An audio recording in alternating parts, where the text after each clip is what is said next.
کہ یہاں سے ہزاروں کلومیٹر دور امریکہ کے صدر یہ سارا واقعہ لائیو دیکھ رہے تھے، اور جس ملک میں یہ واقعہ ہوا اس ملک کے صدر سو رہے تھے۔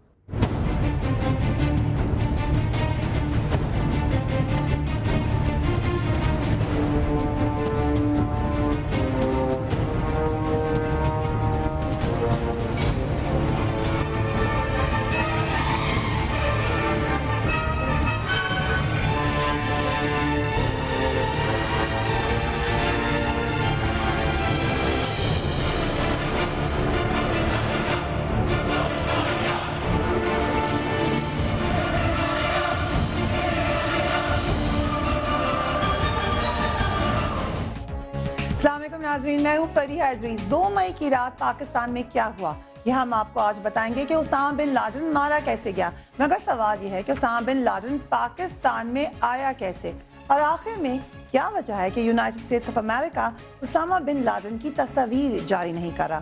Welcome to news feed.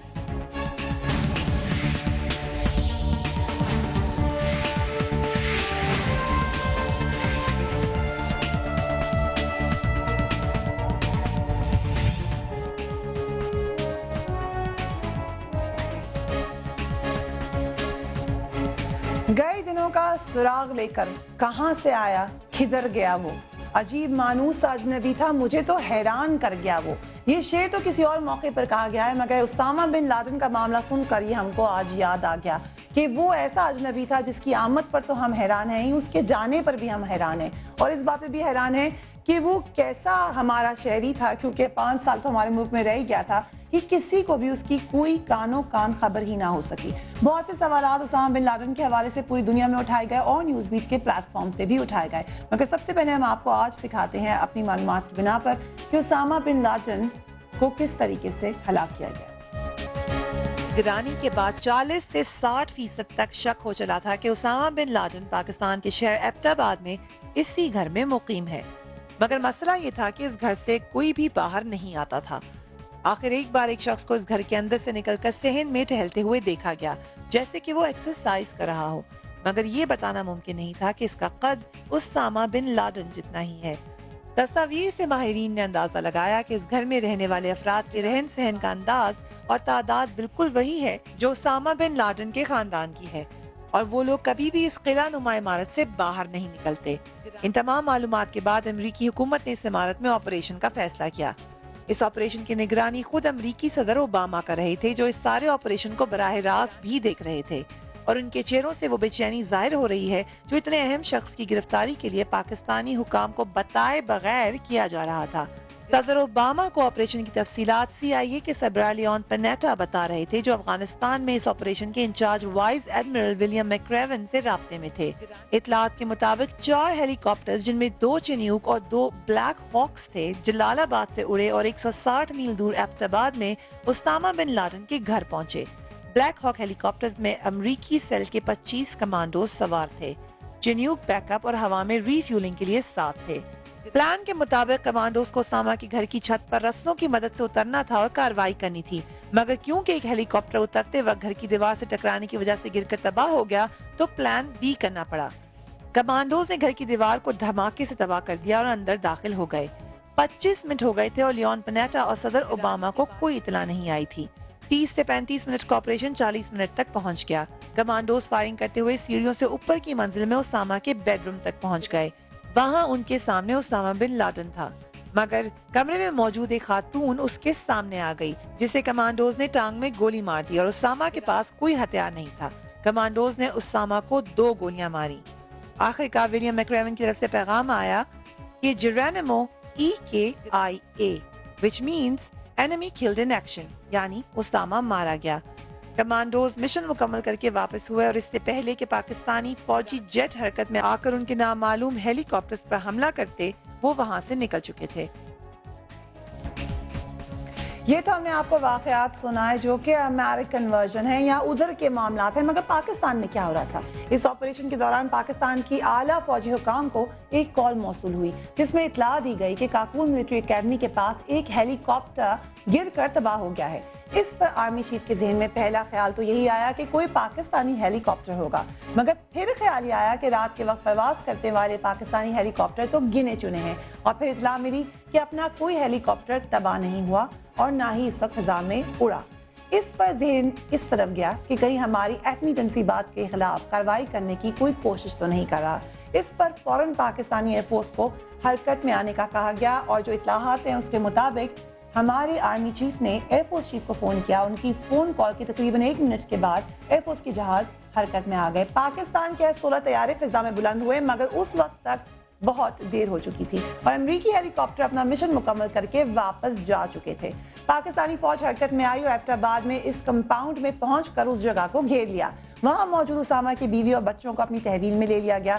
ذرائع کے مطابق صبح 5 بجے پاکستان آرمی چیف کو امریکی فوج کی سربراہ ایڈمرل مائک مولن کی فون کال موصول ہوئی جس میں انہوں نے بتایا کہ اسامہ کو پکڑ لیا ہے۔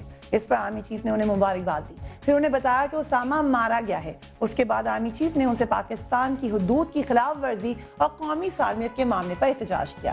اتنے دنوں کی خاموشی کے بعد پاکستان کی اعلیٰ فوجی قیادت نے تو کل اس تلخ حقیقت کو قوم کے سامنے پیش کیا کہ اسامہ 5 سال سے ایبٹ آباد میں ملٹری اکیڈمی کے قریب اس گھر میں اپنی بیوی بچوں کے ساتھ رہ رہا تھا اور اس بات کا انہیں کوئی علم نہیں تھا۔ اعلیٰ فوجی حکام نے بھی یہ تسلیم کیا ہے کہ وہ ایبٹ آباد میں اسامہ بن لادن کے خلاف کیے جانے والے خفیہ امریکی آپریشن سے لاعلم تھے۔ ان کے مطابق کارروائی کی کسی بھی مرحلے پر انہیں آگاہ نہیں کیا گیا تھا۔ فوجی افسران کا کہنا تھا کہ امریکی فوجی ہیلی کاپٹر بہتر ٹیکنالوجی کی وجہ سے ریڈار میں دکھائی ہی نہیں دیے۔ پاکستان کا چپا چپا ریڈار کی کوریج میں نہیں ہے، محض اہم مقامات اور جوہری اثاثوں کے لیے نہ صرف ریڈار ہیں بلکہ انفینٹری بھی تعینات انہی جگہوں پر ہے جہاں پر اس کی ضرورت ہے، اور ان جگہوں کو یقیناً دیا گیا کہ غیر ملکی کارروائی وہاں پر نہیں ہو سکتی ہے۔ حکام نے اسامہ بن لادن کی موجودگی کے بارے میں لاعلمی کو خفیہ اداروں کی ناقص کارکردگی قرار دیا اور کہا کہ اس ناقص کارکردگی کے بارے میں ISI کے اندر اور باہر بھی انکوائری کی جائے گی۔ اس سارے واقعے کے دوران ہماری حکومت کا رویہ یہی کہا جا سکتا ہے کہ انتہائی غیر ذمہ دارانہ رہا۔ اس پر قائد حزب اختلاف جوہری نثار نے کیا کہا وہ خود دیکھ لیجیے۔ زرداری صاحب اپنی خواب غفلت سے اٹھیں، قوم کو اعتماد میں لیں۔ آج یہ مناسب نہیں ہے کہ امریکہ میں تو صدر ڈائریکٹلی قوم سے خطاب کریں اور یہاں یہ واقعہ اور یہ بہت بڑا ایک المیہ ہوا ہے، وہاں کا صدر خاموش رہے۔ اس معاملے پر ہمارے وزیر داخلہ نے کیا بیان دیا؟ یس، انہوں نے کوئی خاطر خواہ بیان دیا ہی نہیں ہے، اس لیے بات کریں گے کہ آخر کار ہوا کیا۔ اپنے مہمانوں سے آپ کا تعارف کرواتی ہوں۔ ماریہ سلطان میرے ساتھ موجود ہیں، کسی تعارف کی محتاج نہیں ہے، اور اس معاملے میں آپ سے پوچھیں گے۔ طلعت مسعود صاحب ہمارے ساتھ موجود ہیں، سینئر سیکیورٹی اینالسٹ، اور ہمیں سید عابدہ حسین جوائن کری ہیں لاہور اسٹوڈیو سے۔ لاہور سے very warm welcome to you as well all of you people. سب سے پہلے عابدہ صاحبہ آپ سے ہی سوال کریں گے، آپ کیا سمجھتے ہیں کہ ابھی تک جو سٹانس لیا گیا ہے ہماری حکومت کی طرف سے وہ اتنا ہی پرزور ہے جتنا کہ عوام سوچ رہی تھی کہ ہوگا؟ دیکھیے، بات یہ ہے کہ اسامہ بن لادن ہماری سرزمین پہ موجود تھا، اس کا علم میں نہیں سمجھتی ہوں کہ پاکستان کے عوام الناس کو یا پاکستان کے جو سویلین حکام ہیں ان کو کوئی حتمی یا وثوق سے علم ہونے کا امکان تھا۔ یہ بنیادی بات جو سامنے آئی ہے وہ ایسی آئی ہے کہ ہمارے عسکری ادارے اسٹریٹجک ایسیٹس کچھ سمجھ رہے تھے کچھ اشخاص کو جو کہ اکثر پاکستان کے باسی نہیں ہیں، اور ان کو وہ اپنے اسٹریٹجک ٹارگٹس سمجھ رہے تھے امریکن۔ اب یہ اسٹریٹجک ٹارگٹ اور اسٹریٹجک ایسٹ کے مابین جو دو مختلف نقطہ نظر تھے، یہ جو لوگ سمجھتے ہیں ان معاملات کو، ان کی نظر میں یہ بات تھی، اور فکر مند بھی وقتاً فوقتاً سمجھنے والے لوگ رہتے تھے کہ ایک دن آئے گا کہ یہ اسٹریٹجک ایسٹ اور اسٹریٹجک ٹارگٹ یہ ایک کانٹرڈکشن ابھر کے آئے گی.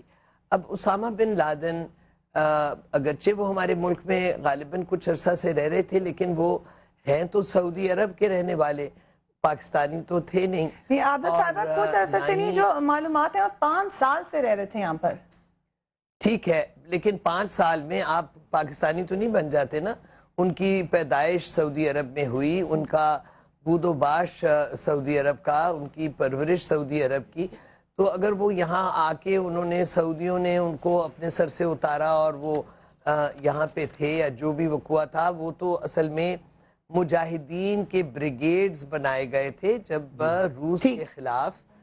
ٹھیک, وہ بیک گراؤنڈ اس کے مطابق ہے. میں یہاں پہ میں آپ کیونکہ میں حکومت کے ریاکشن کے حوالے سے بات کری تھی, بالکل آپ نے ہمیں بیک گراؤنڈ میں بھی بتایا. Hassan Iqbal Sahab, very warm welcome to you to my program. Pakistan Muslim League Noon کے سینئر لیڈر ہیں. کیا حکومت نے وہ جواب دیا ہے, کیونکہ 2 بڑے واقعات ہو گئے پاکستان میں, اس سے بڑا واقعہ میرے ذہن میں تو نہیں آ رہا کہ اسامہ بن لادن آپ کو مل گیا اپنے بیک یارڈ میں اور 5 سال سے موجود تھا. کیا ہم نے اس کے اوپر صحیح سٹانس لیا ہے؟ دیکھیں, اس وقت مجھے افسوس سے کہنا پڑتا ہے کہ آج پوری قوم بہت ایک مایوسی کا شکار ہے, اور اس مایوسی کو اگر آپ پیرللز لیں ہماری تاریخ میں تو 2 طرح کی ہے. ایک 1971 کی کہ جب اچانک قوم کو پتہ چلا کہ آدھا پاکستان ہم سے چلا گیا.